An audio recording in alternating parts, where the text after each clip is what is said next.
They didn't fire me. They phased me out. Quietly. Like turning down the volume on a voice they no longer wanted to hear. They said it was about modernization, that the hospital was moving forward, becoming faster, smarter, more data-driven. But what they really meant was younger. I was 61 when it happened, still sharp, still working full-time, still the one people called when the system threw an error they couldn't trace. But I no longer looked the part. In a building filled with machine learning specialists in sneakers and black hoodies, I wore pressed shirts, leather shoes. I took notes with a pen, and worse, I remembered things. Not just from the last deployment cycle, but from 20 years of real patience, real outcomes, and real failure. They didn't want that anymore. My name is Dr. Samuel Hart, former head of clinical data integrity at the Pacific Institute of Public Health. I worked there for 27 years. For most of that time, my job was simple. I reviewed diagnostic data, verified the labels, checked for false positives, flagged inconsistencies. And over time, I built a training dataset that became the foundation of the hospital's early-stage predictive models. I didn't call it a dataset back then. I called it the work. Each entry hand-labeled, each anomaly tracked, each confirmed diagnosis cross-checked against pathology reports sometimes years later. It wasn't glamorous, but it was clean, reliable. And every time someone thanked the AI for catching early-stage lymphoma they didn't realize.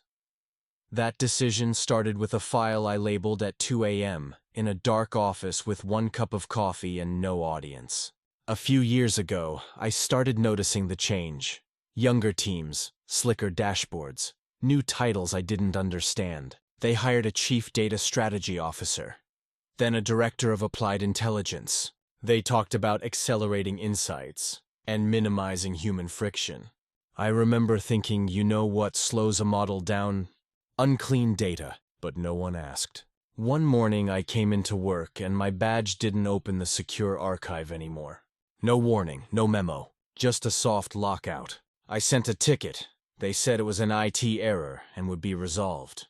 It wasn't. Later that day, I sat through a meeting about the new AI pipeline. They showed a graph. It was beautiful, perfect ROC curve, nearly 96% sensitivity. Everyone clapped. They said the model was trained on 10 years of real clinical data. But they didn't say who curated that data, who verified it, who owned it. I knew, because I wrote the script that exported the original training files, and I signed every license attached to them. My name was there, small but legally binding. I didn't say anything during the meeting, just took notes. The intern sitting beside me leaned over and whispered, "Did you see how fast it learned that model's going to replace half the review team?" He smiled, excited. I nodded once, didn't smile back. The day after, I was invited to transition into a strategic advisory role. No direct reports, no systems access. Just a desk near the window and a list of people who no longer copied me on project threads. I wasn't angry, not yet.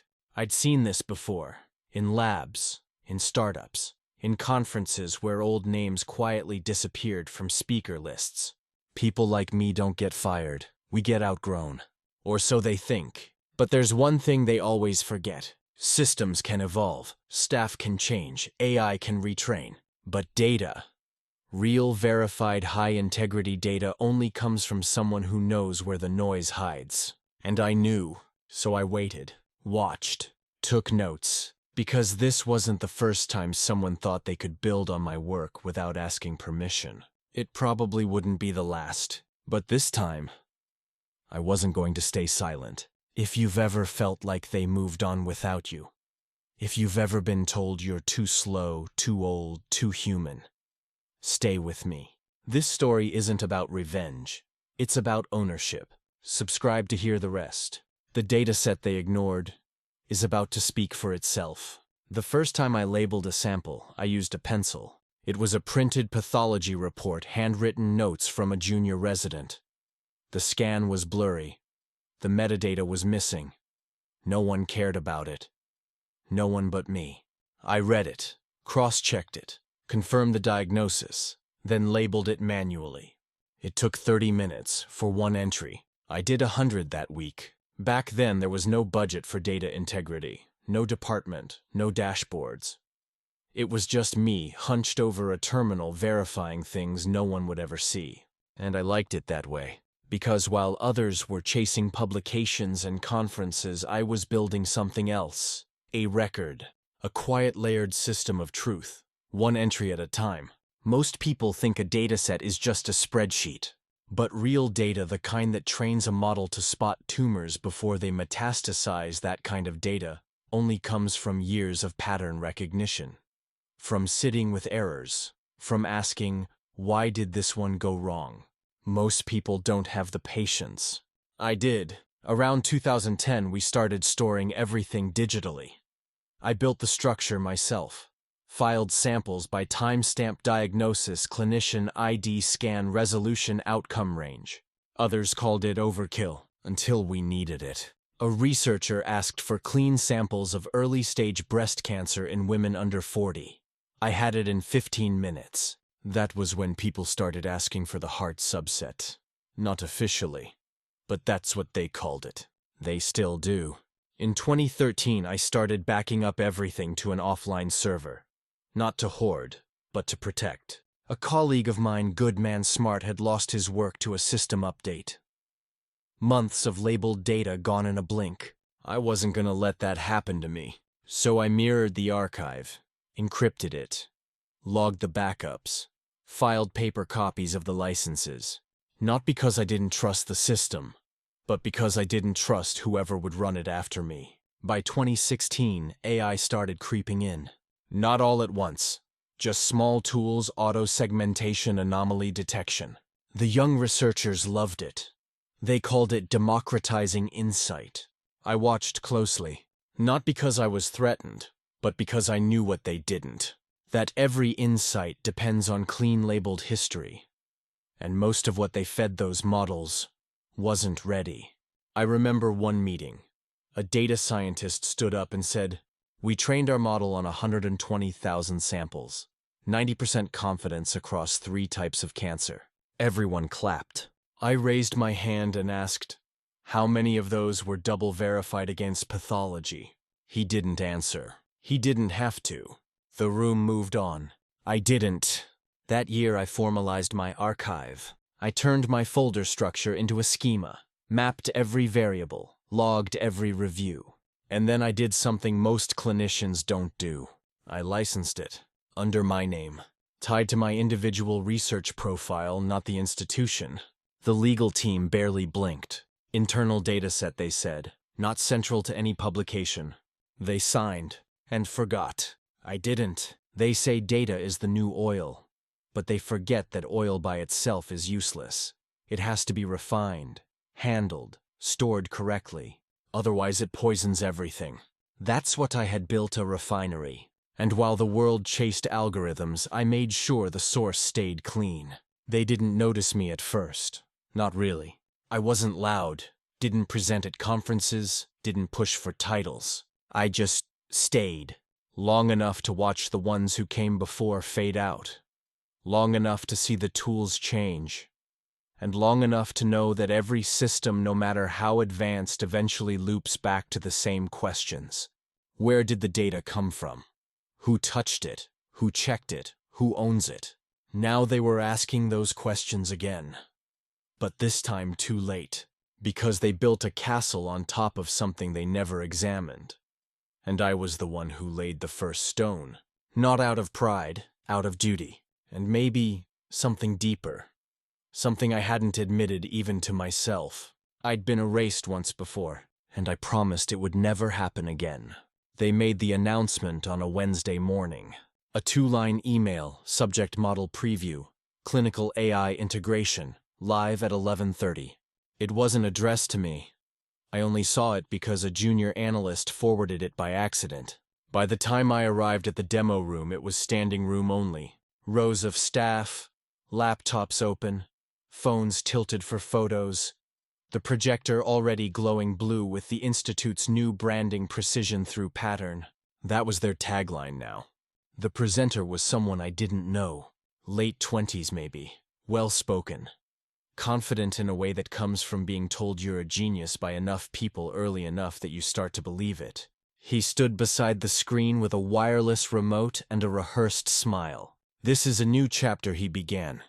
Not just for us, but for how we see medicine itself. The room was quiet. He ran the first demo. A scan of a lung nodule. The AI outlined the anomaly in bright green, then returned a probability 92.4% malignant. Someone in the room let out a low whistle. The others clapped. He moved through slides quickly. Model architecture, training cycle, validation scores. None of it was wrong, but none of it acknowledged where the training data came from. No mention of the archive, no footnote, not even a reference. He used phrases like historical intake and verified sample pool. I recognized the names of some of the folders. I built those folders. He explained that the AI had been tested on 3 cancer types. Outperformed junior radiologists in blind trials. Reduced turnaround time by 58%. People took photos of the graphs, nodded like they understood. I stayed in the back, didn't speak, didn't need to. After the presentation, there were drinks, light music, a tray of cupcakes with little binary code toppers. I left before the speeches. Later that evening, I accessed the staging server. Still had read-only access. No one had revoked it yet. I opened the model logs. Buried deep in one folder, a pointer to the dataset labeled Heart Ref Merged V2. It was mine, cleaned, labeled, verified. Same timestamp, same fingerprint. They hadn't even changed the name. I closed the terminal, sat for a while. No anger, no surprise, just confirmation. They were using it, and they didn't ask. The next day, I stopped by the diagnostics floor. One of the younger pathologists, Mia, saw me in the hallway. Did you see the demo? She asked. I nodded. It's incredible, she said. We've already flagged 6 early-stage anomalies in the test group. I mean, I don't know how it's doing it. I almost told her. Almost said it's doing it because I trained it to. But I didn't. Not her fault. She was just doing her job. A few days later, I noticed something strange. One of the flagged anomalies had been escalated to surgical review. I requested access to the case file. It had been auto-labeled as likely benign, but the AI reversed it, marked it malignant with high confidence. It was correct, but the original file had a note. Mine, a handwritten annotation from 6 years ago, cross-linked to a similar case in the archive. The model had found that pattern. Because I left it there, that's when I realized something deeper. They hadn't just used my dataset. They had trained the model on my judgment, my caution, my instinct, encoded into patterns quietly without credit. It didn't upset me, but it clarified something. They thought they had replaced me. They hadn't. They'd replicated me, without even knowing it. A week later, I received a memo. It was titled Role Realignment, Phase 2. My name was listed under non-core functions. There was no severance, just a polite offer. Senior Advisor Non-Clinical Research. No system access. No meeting invites. No data oversight. A window office. No team. I accepted the title, sat at the desk, and said nothing. They thought I was gone, but I was still there, in every line of code, every variable name, every annotation buried in the model's memory. They didn't need me at the table anymore, because they were feeding off the map I'd drawn years ago. The office was quiet. It always was on that floor. No labs, no equipment hum, just glass carpet filtered light. Senior Advisor. That was the title now. There was no job description, no tasks, no meetings. Just a nameplate on the door, and a sense that no one expected me to show up. But I did. Every morning at 8, same routine. Badge in, coffee, desk lamp on. I brought my own mug. One with a faded line from an old systems journal. Every assumption is a risk. Treat it like one. I used to believe that. Still do. The first few days were strange.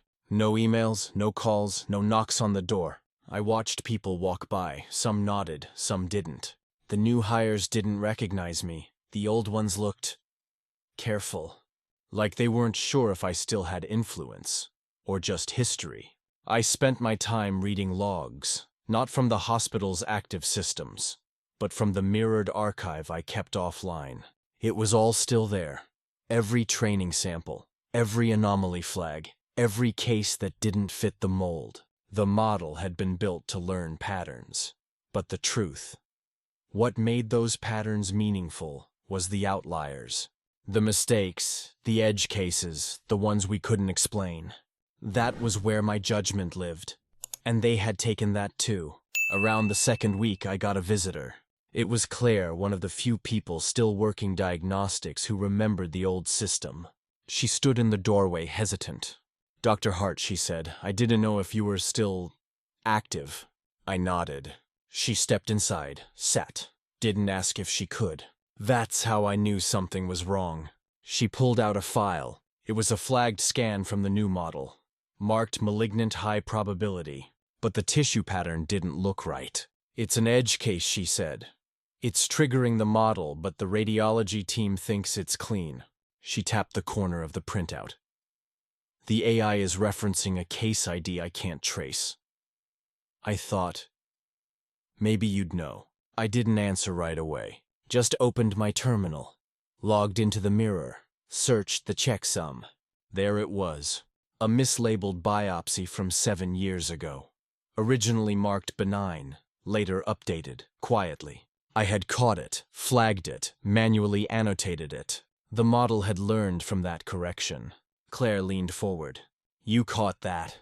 I nodded. She stared at the printout. "So it's real, the match." "It is," I said. She didn't ask why I had access, or how. Just thanked me, and left. After that, word spread, slowly. Nothing official. Just whispers in hallways, quiet questions. "Can you ask Hart C if he remembers the old match rates? Check if this pattern ever came up in the pre-AI days." They came one by one, never in public. Always with questions the system couldn't answer. And I answered them, softly, without fanfare, like I used to. Then one morning something changed. My login credentials were revoked. No warning, no message. Just a blank screen when I tried to access the mirror. I checked the backups, encrypted. Still intact, still mine. But the door had closed. That afternoon I received a letter, internal mail, no signature. It said, "We appreciate your historical contributions. Going forward, all inquiries must be routed through the official data access protocol." A line drawn. I read it twice, then folded it once slowly, filed it away. They were right, of course. I wasn't needed anymore. Not officially, not visibly. But that's the thing about systems built on invisible work. They don't know what they're standing on, until it shifts. I went home that evening and looked at the old drives. Still cold, still untouched, still mine. I didn't plan revenge. Not yet. But I made a copy, encrypted it, stored it off-site. Because systems fail, people forget. And when they do, they'll come looking for answers. And they won't know who to ask. 2 months passed. No official work, no acknowledgement. But the hallway visits kept coming. Some asked about old sample IDs. Others brought cases the model couldn't classify. I never asked why they came to me. They just did. And I answered, quietly, in my new office, where no one else was listening. One day someone left a printout on my desk. No name, no note, just a single page. 3 flagged cases, all diagnosed by the AI, all wrong. Subtly wrong. Not the kind of mistakes you catch immediately, but the kind that cost time, or lives. I checked the metadata. Timestamps matched the new retraining cycle. Someone had pushed an update, and something had shifted. I went back to the backup logs, compared model behavior across the last 3 months. It was subtle but real. The model's confidence was climbing, even on edge cases, especially on edge cases. It wasn't learning humility. It was learning overconfidence. That's the danger with machine intelligence. It doesn't second guess. It doesn't pause. It just predicts. And the louder it gets, the more people trust it. The mirror was cracking, but no one wanted to admit it. Because they'd built a brand on that mirror, published papers, attracted investors, launched a pilot with federal funding. To admit flaw now would be to admit dependence on something they couldn't fully explain. And no one wants to admit that. Claire came back one afternoon. She looked different, tired maybe. "This case isn't sitting right with me," she said. She dropped a file on my desk. A scan, liver lesion, model said benign. Physician suspected otherwise. "I ran it through the archive," she said. "It matched a flagged anomaly you labeled years ago." But the model ignored it. I looked at the scan, then the match. She was right. The tissue pattern wasn't just similar. It was nearly identical. But the AI had dismissed it. I checked the model's metadata, and there it was. The retraining set had excluded several of the annotated edge cases. The most complex ones, the ones I had spent years documenting, gone. Someone had cleaned the dataset, smoothed it, made it look better on paper, probably to boost performance scores, simplify training. But in doing so, they had erased the messy parts, the human parts, the parts that save lives when patterns break. I told Claire. She didn't say much, just sat still for a while, then nodded. "I thought so," she whispered, then left. That night, I opened the off-site backup, the original set, pre-clean, pre-sanitization, pre-funding. Every mislabeled biopsy, every corrected anomaly, every handwritten note, still there, still intact, still mine. I stared at the screen. They had taken the model, taken the name, the credit, the glory, but not the foundation. That still belonged to me. I didn't sleep that night, not because I was angry, not because I was hurt, but because I realized something simple. They had no idea what they were standing on, and when the cracks widened, when their perfect system started misfiring, they wouldn't know how to fix it, because they didn't build it. They just borrowed it. It started with a phone call, not an email, not a meeting, just a call from a number I hadn't saved in years. It was Ethan, one of the senior administrators.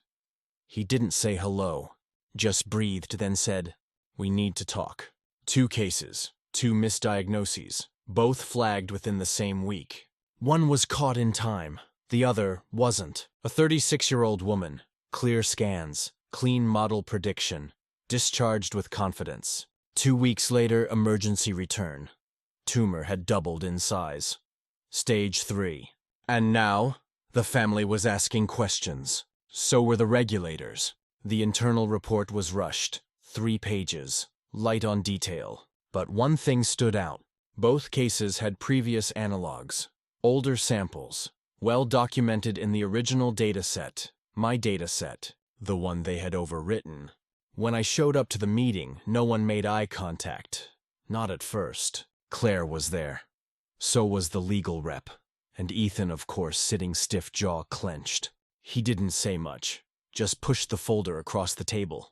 I opened it. It wasn't just 2 cases. There were 8, scattered over 4 months, all borderline, all dismissed by the model, all misdiagnosed. Every one of them had a match in my original annotations. "This is a pattern," I said. Ethan nodded. "We thought you might say that." I didn't gloat, didn't say I told you so. I just leaned back, let the silence settle. They were waiting for me to tell them what to do. But this wasn't a fix-it moment. It was a reckoning. The model was still in deployment. The rollout had already reached 2 other hospitals. Investors had been briefed. Public statements were prepared. Grants were awarded. They couldn't afford a recall, but they couldn't afford more cases either. So they were stuck, between pride and risk, between performance and liability. "You'll need to retrain," I said. "With the original annotations." I nodded. "And someone needs to audit every borderline case from the last 6 months. Ethan sighed. "We don't have that kind of time. You don't have that kind of choice." Later that night, I sat alone in my apartment. The lights were low. A kettle hummed in the background. I looked over the paper reports again. They weren't numbers. They weren't data points. They were people. People who trusted the system, who trusted us. And we failed them. Not because we didn't care, but because we trusted a model more than we trusted memory. I thought about retiring again. for real this time. But something in me stayed restless. Because they'd come to me only when the cracks were visible. Not because they valued the foundation, but because they feared the collapse. Maybe that's just how people are. Maybe most systems only get fixed when they fail. Still, part of me wished they had asked sooner. Not for help, but for understanding. If you're still here listening and you've made it this far, maybe you already understand that behind every algorithm, every number, every confident prediction, there's a person, a story, a warning. Sometimes we hide those stories too well. Sometimes we erase them. But if we forget what built the system, we forget how to save it. Stick with me for the next chapter. And if these stories speak to you, don't forget to subscribe. Sometimes the quietest voices carry the sharpest truths. I didn't get a title. No announcement, no official reinstatement. But I was back in the loop. Quietly, carefully, almost reluctantly. They didn't want to say they needed me. But they did. Claire and I set up a closed session. No EMR access, no interference from the product team. Just a laptop, a clean environment, and the original dataset restored. The one I had annotated by hand over years, sample by sample. We called it the mirror room, because everything reflected what they didn't want to see. Each morning we pulled 5 cases.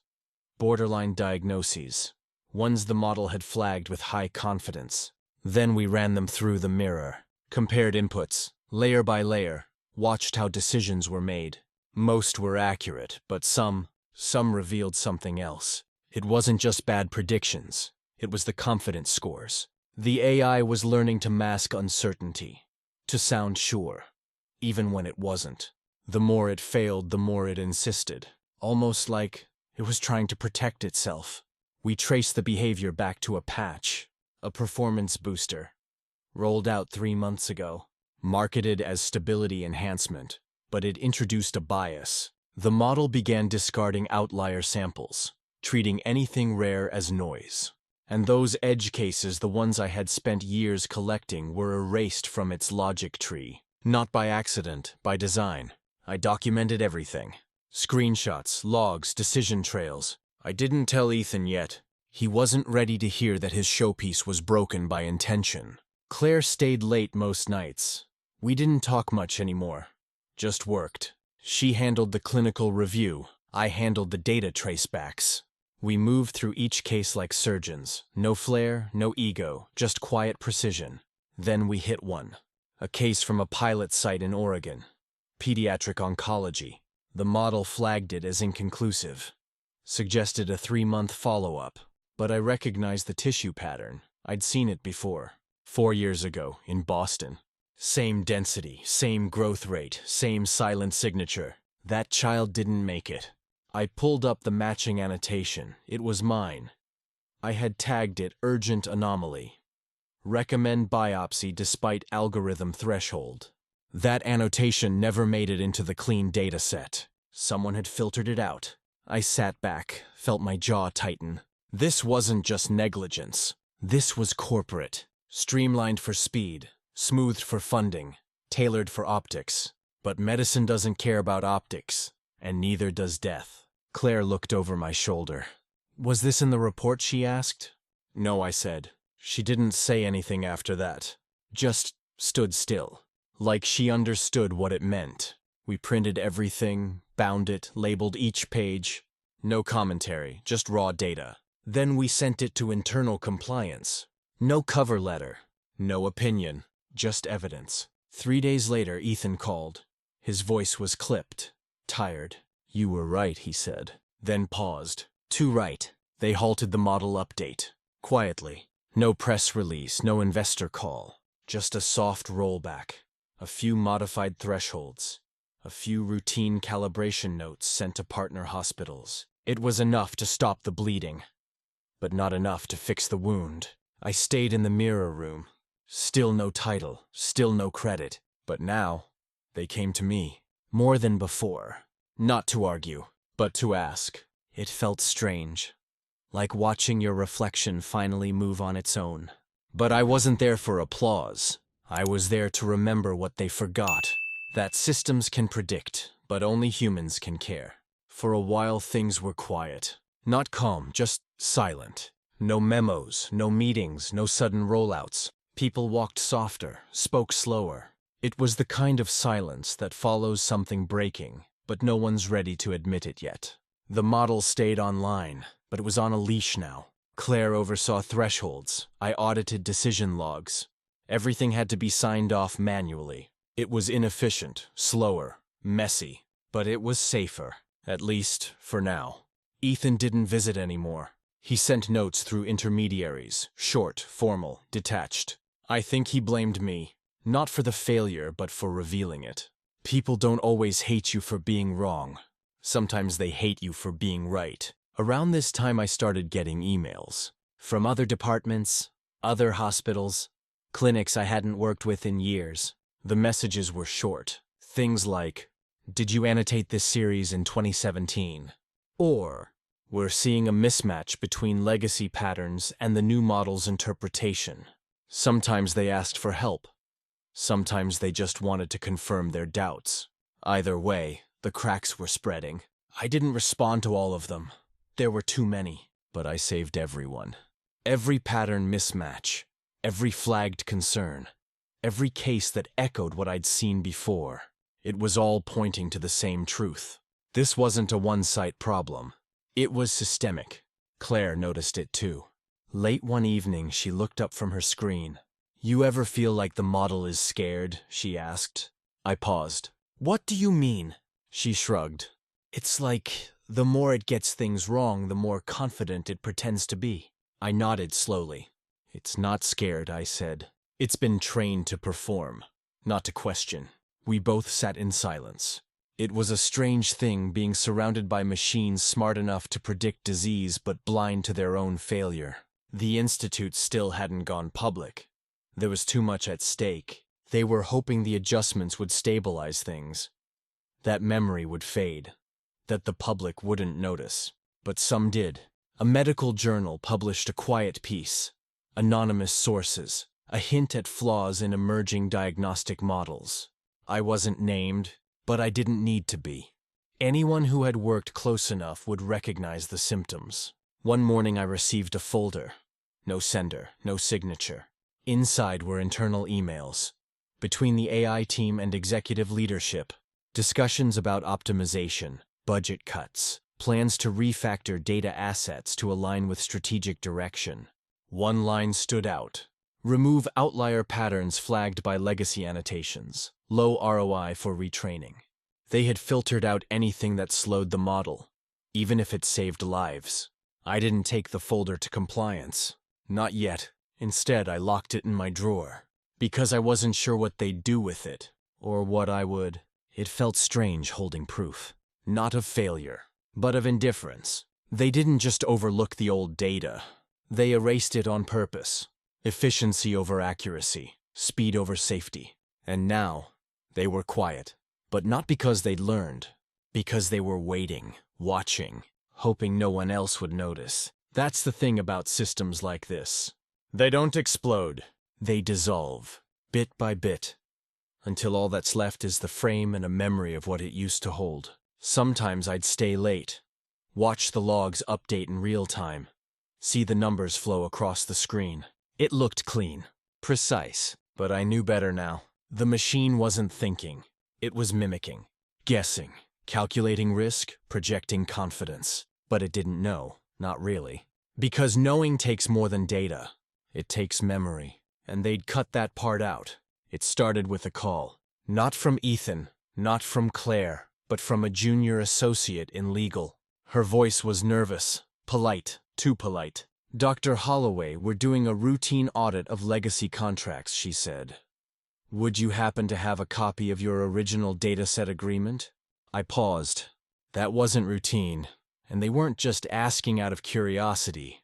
I told her I'd check, hung up, then pulled out the drawer. The folder was still there. Old, worn, clipped in the back the original contract from 2015. I had signed it myself. So had the department chair.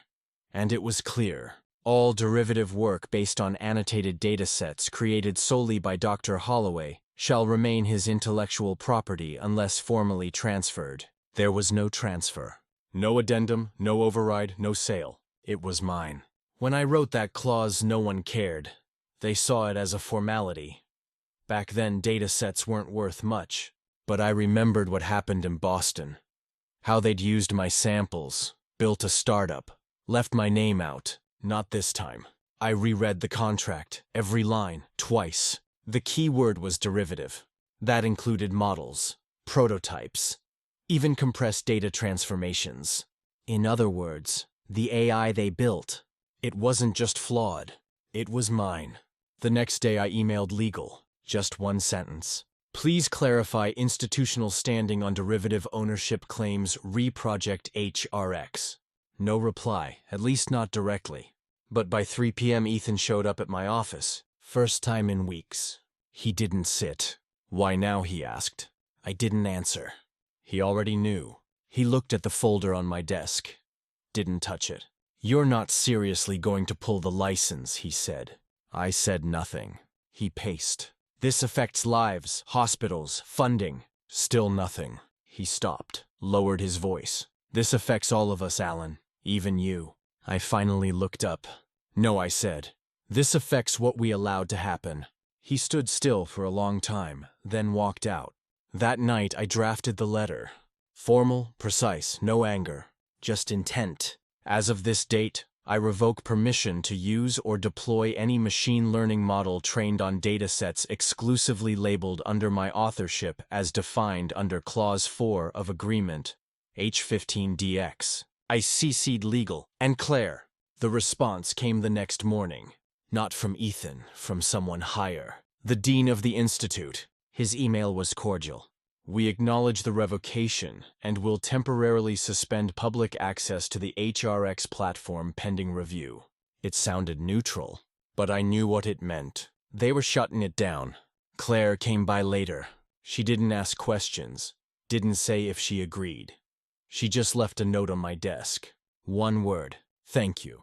That evening I sat by myself in the lab. The lights were dim, the servers quiet. The hum of the room felt softer than usual. I thought about all the years I spent building that dataset. All the hours, the cases, the decisions. I didn't do it for power or leverage. But now that I had both, I wasn't sure how I felt. You don't set out to become the obstacle. But sometimes protecting something means standing in the way, even if no one cheers for you. It was supposed to stop. That was the idea behind the revocation. Suspend the model, pause access, evaluate risks. But I should have known better. Silence doesn't always mean compliance. Sometimes it just means they're moving without you. 2 weeks passed. No official updates, no meetings, no press. But I started hearing things, quiet things. Whispers from colleagues at other hospitals. Mentions of HRX outputs still being used in trial forms, they said. Offline variants. One even forwarded me a file. It was a report, flagged beta model. But the architecture was unmistakable. Same compression behavior, same clinical shortcuts. My dataset, same fingerprint. I took it to legal. They stalled, asked for time, said they'd look into it. That's when I realized they weren't investigating. They were negotiating. I ran my own check. Used the checksum hashes we'd embedded years ago for version control. A safety measure. Meant to track drift between model versions. The hashes matched. Even though the system was supposed to be offline, the model had been cloned. Forked. Passed to third parties. Private labs, partner clinics. No one told me. No one asked. That night I stayed in the lab. Just me and the servers. I pulled up the logs, checked last access timestamps, cross-referenced IPs. Most were local, but one stood out. A stream of queries from an address in another state, unlisted, not tied to our network. But they were using it, actively. Live queries, patient data in, diagnosis out. It wasn't just running. It was deployed. I sent one message, straight to the dean. Access from unauthorized endpoint, IP 204.63.118.41. This constitutes breach of licensing terms under agreement H15DX. Cease and desist effective immediately. I got no reply. But 3 hours later, the endpoint went dark. Someone had pulled the plug. Claire came by the next morning. She already knew. They used it in Kentucky, she said. Rural clinic. No oversight, no QA. I nodded. She hesitated. One of the patients, a child, misdiagnosis. Sepsis flagged as viral. I closed my eyes. Silence. We'd built this system to save lives. And now it was being used. Without supervision. Without consent. Without care. I printed the logs, every breach, every request, marked them, documented them. Then I went to a lawyer, not from the institute, my own. I laid it all out. The contract, the model, the breaches. He didn't speak for a long time, then said quietly, "You're not just the author now, you're the whistleblower." That word sat heavy. Whistleblower. I didn't feel noble or brave, just tired. That evening I got a call. Unknown number. A man's voice. "We can resolve this quietly, Dr. Holloway. You've made your point. Let's not escalate." I didn't respond. He waited, then added, "You walk away, we bury the breach. You push further. We bury you with it." I hung up. No reply, no reaction, just the weight of it. They weren't just using my work. They were weaponizing it. And now they wanted me silent. I sat alone that night. Watched the city from my window. So much light, so much movement. And under it all, systems that were no longer accountable. Just efficient. Just fast. Just dangerous. I made my decision. If they wanted silence, they'd have to earn it. Because I wasn't walking away. Not from this. Not when lives were at stake. The news broke on a Thursday. Front page of a mid-sized journal. Not flashy, not viral. But enough. Enough to open a door. University AI project under federal review after licensing dispute and unreported deployment. They used passive voice. No names. But those who mattered, they knew. They knew who wrote the dataset, who trained the model, who warned them, and who they ignored. The Office of Research Compliance launched an internal review. Then came the subpoenas. Then the ethics board. Slowly, quietly, the wheels began to turn. And not in their favor, Claire testified. So did 3 others. Junior researchers, nurses, even the legal assistant who first called me. One by one, the story built itself. They hadn't just bent the rules. They'd erased them. Ethan, he disappeared from campus. Word was he stepped down, resigned before formal charges. They called it a strategic departure. I called it convenient. I never wanted it to end this way. With files, and hearings, and press. I would have preferred an apology. A real one. But you don't always get that. Sometimes you just get distance. One afternoon, I walked back through the lab. The room looked smaller. New posters, new interns. But the hum of the server rack, that sound hadn't changed. It was still there. Still working. But no longer mine. And I was okay with that. Claire caught up with me by the stairs. "You did the right thing," she said. I didn't answer. Because in moments like that, you don't need to. I never went back to teaching. Instead, I wrote. Spoke at 2 conferences. Quiet ones. Nothing recorded. Then took a position with a nonprofit one that audits AI systems in healthcare. I spend most of my days reviewing code now. Looking for the little decisions. The silent ones. The kind that don't make headlines but change outcomes. And sometimes late at night, I open the folder. The contract. Clause 4. Still intact. Still mine. Not for pride, but as a reminder that what you protect defines you more than what you create. I didn't win. Not in the loud cinematic sense. But I stood. I told the truth. Even when it cost me. Even when no one clapped. And maybe that's enough. Because in the end, you don't need everyone to listen. You just need the right person to hear you. If this story made you feel something, if you've ever been silenced, replaced, or overlooked, know this. You are not alone, and your voice matters. Subscribe for more real quiet victories.